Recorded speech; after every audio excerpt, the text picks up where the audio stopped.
Here at home in the United States, all eyes on politics, where no one quite knows how the balance of power will settle out after Washington very nearly avoided a government shutdown late on Friday night.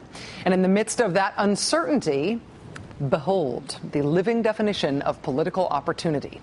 Republicans have proposed for next year's budget reducing the tax rate paid by the richest people in this country to its lowest level since 1931. Woohoo! Good news for the big guy. If you think that the economic inequality of the days of the Great Depression is something that Americans are yearning for, you are alone. Or you are a Republican member of Congress. The Republican Party's budget proposal wants to cut taxes on the richest people in the country by 29%. So take whatever the budget deficit would have been otherwise and make it $2.9 trillion worse over the next 10 years. That's what the Republican plan would cost, according to the Tax Policy Center. Where does the political opportunity of this come in? Well, in the last NBC News Wall Street Journal poll that asked Americans how they would cut the deficit, given a whole menu of options, the most popular thing on that menu, the most popular thing on that list, the thing described as acceptable by 81% of respondents, was to lower the deficit by putting an extra tax on people making more than $1 million a year. So 81% of Americans say millionaires should pay more in taxes in order to close the deficit. Republicans want to cut taxes on millionaires to the tune of about $200,000 per millionaire. That is the definition of political opportunity, the distance between those two things, something profligate and radical and wildly economically reckless that the entire country hates. Your ancestors have to have been very, very good people in their lifetimes. For you, in your lifetime, to have earned the luck of being the political opponent of the Republicans this year. Of all of the options for lowering the deficit offered to people in this poll, the most beloved idea was taxing millionaires. The most hated idea, the idea that people liked the least, was the Republicans' exact proposal to kill Medicare by turning it into a coupon system. So the most popular idea, Republicans are doing the opposite. The least popular idea, Republicans are embracing. This is political opportunity. Will the Democrats take it? Dunno, unclear, not promising, wouldn't bet on it. Maybe, though. On Friday night, we got this deal to keep the government running, right? When Republicans made their initial demand for what they wanted in order to keep the government running. Do you remember what that initial demand was? Here's the New York Times headline from February 3rd. $32 billion in budget cuts proposed. That was what the Republicans were demanding. $32 billion in cuts, or the government gets it. How did the Democrats respond at that time? Democratic Congressman Chris Van Hollen, who is often responsible for messaging matters on stuff like this, he responded by saying, no freaking way. $32 billion is irresponsible. Quote, the immediate spending cuts proposed today by House Republicans will harm the economy and put more people out of work. So not just no, but no, that is a horrible idea. No, that is bad for the country. But that figure, that $32 billion, kicked off the debate, right? Would Democrats give the Republicans the $32 billion in cuts they were demanding? How close would Democrats have to get to that $32 billion demand? Turns out they gave them all that and then some. The agreement trims $38.5 billion from this year's budget. $38.5. Not only did Democrats give Republicans more than they originally asked for, they also stopped saying that what Republicans wanted was a bad idea.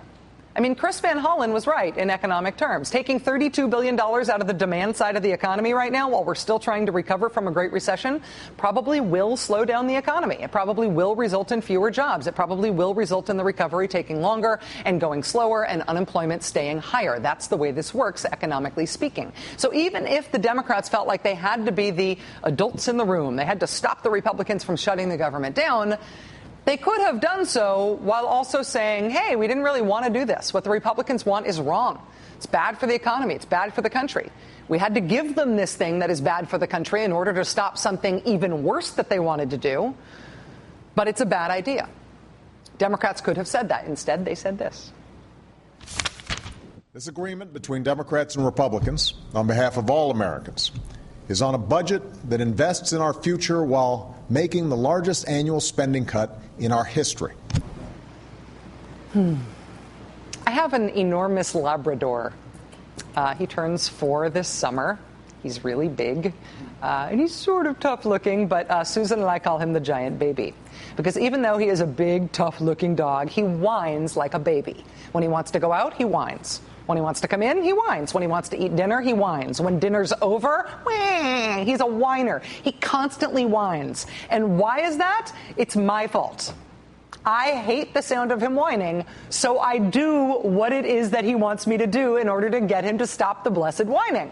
And I have thereby trained him to whine in order to get what he wants from me. He controls me with his whining.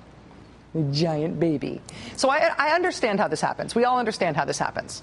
In December, in the first big conflict after the 2010 elections, Republicans said they were willing to raise taxes on everybody in the country unless rich people got their tax cuts. They were also willing to kill unemployment benefits unless rich people got big tax cuts. Killing unemployment, raising the taxes on everyone in the country, including middle-class people. The president did not want those things, and so Republicans got what they wanted. Got those tax cuts for the rich. Cannot stand the sound of that whining. Don't want to reward it, but still can't stand it. And the Republicans have just done it again. $32 billion in cuts or the government gets it. When it becomes clear that the Democrats are going to roll over and give them that, they then demanded more. By Friday, it was kill Planned Parenthood funding or the government gets it. And the Democratic concessions became even grander and more humiliating. Before they had even voted on the deal that they agreed to on Friday, John Boehner had already written an op-ed in USA Today proclaiming that the Republicans were going to take the exact same strategy the next time, too. They were going to do the exact same thing on the upcoming debt ceiling vote. They threatened unemployment benefits and raising everybody's taxes before. They threatened shutting down the government this past week. Now they are going to threaten a global financial crisis, another one, by letting the United States default on its debt in order to get some other list of things that they want that they haven't even come up with yet. If you care about not killing unemployment benefits and not shutting down the government and not having another global financial catastrophe, how do you win in negotiations like this? I personally really cannot abide the sound of my enormous dog crying over his food dish. I can't. But I haven't tried to turn my weakness into a virtue. I'm not bragging about what a good idea it is that my dog gets to decide when he gets fed and when he goes out, rather than me deciding it. That is not how the Democrats are dealing with this, though. The president is not great at negotiating with Republicans. In every confrontation, they prove themselves to be willing to do something that's bad for the country. And in order to prevent that from happening, the president gives them mostly everything they want and then some. They are being rewarded for it every time they do it. Democrats on the left right now are having a principled and pretty rollicking fight among themselves about whether or not the president should just let the metaphorical dog whine. Whether Republicans looked so bad on Friday when they were willing to shut down the government in order to defund Planned Parenthood that President Obama should have just let them do it, show their colors to the world. Should the president have just let unemployment benefits die in order to kill the Bush tax cuts for the richest Americans? Should he have vetoed any health reform bill that didn't have the public option in it? The Beltway media is not very interested in what happens on the left, substantively, so you're probably not reading any interesting mainstream Beltway journalism about this fight on the left, but it is a fascinating fight. And if the way that it works out is that the left does decide to take a harder line with President Obama, it'll be really interesting to see whether liberals are capable of dragging the Democrats to a harder negotiating position. If that happens, it'll be a surprise to everybody in Washington because nobody in the Beltway media pays any attention to the left. The more immediate question, though, for the White House is whether or not they're going to give up on the big argument, whether or not they are going to give up on making the case that the Republican ideas about the budget are bad ideas. The Republicans have proposed rolling tax rates for the richest people in this country back to where they were in 1931. 1931. We've already got this giant deficit, right? When Americans desperately want to tax the rich in order to close the deficit. You going to leave that one hanging right there over the plate and not hit it? Are you going to try to win the argument when you have the chance on something as easy as this? Or are you going to keep making the other side's points for them? There is a presidential address on the economy on Wednesday night. I cannot wait to find out what he will say. Joining us now is the Washington editor of The Nation magazine, MSNBC contributor Christopher Hayes. Good to see you, Mr. Hayes, as always. Good to see you, Ms. Maddow. I think I'm both a Beltway journalist and I care about the left, so I'm in the slim part of the Venn diagram. Well, you are Beltway in the sense that you are geographically located inside that freeway. But I feel like there is this super interesting fight going on among the Democrats and their Democratic base. And part of it is whether or not the economic populist issues of the states are going to become national issues. And part of it is whether or not President Obama should start being bad cop or start at least saying no to the Republicans instead of giving in. Do you have a sense that these fights are going to be determinative of what happens in Washington? Here's what I think. I think there's an asymmetry of zealotry between both sides, which is to say there are more zealots and they are more zealous on the right now. If you look at what people wanted in the polling before this deal went through, a majority of Democrats polled and a majority of independents wanted, and I forget the phrasing of the poll was, a compromise to avoid a government shutdown, even if it means giving up things you want, something like that. And a majority of Republicans wanted a shutdown. And that was true of the representatives they sent to Congress, and everyone knew that. And so when Boehner was negotiating, he was negotiating with the added leverage of the fact that he had a caucus that was willing to shut it down, and that caucus was supported by a base that wanted to see the government shut down. In the polling out today, 2/3 of Democrats and 2/3 of independents approve of the deal struck on Friday, whereas the Republicans, who ate everyone else's cake, they're divided on it because they didn't get enough. So I think it comes down to where actually people's opinions are in the two camps. Well, what could the Democratic base, could the liberals among the Democratic Party's base provide that same kind of leverage to President Obama? Could they say to him, listen, very publicly, we are not going to accept it if you let the Bush tax cuts go again, or if you touch a hair on Medicare's head. Yep. And then that would allow the president to say, listen, it's these crazy liberals over here. I just can't go anywhere on Medicare. Yeah, I think that is where the sort of force has to come. And it has to come from, if liberals do care about this, making that demand felt.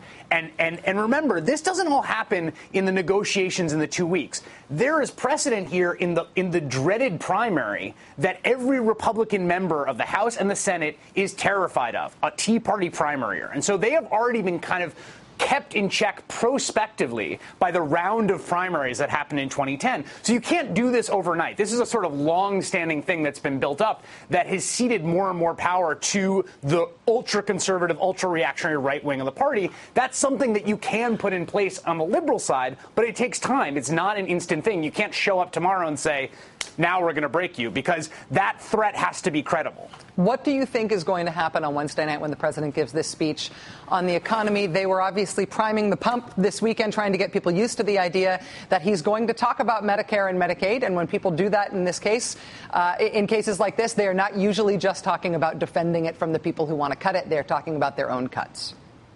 Yes.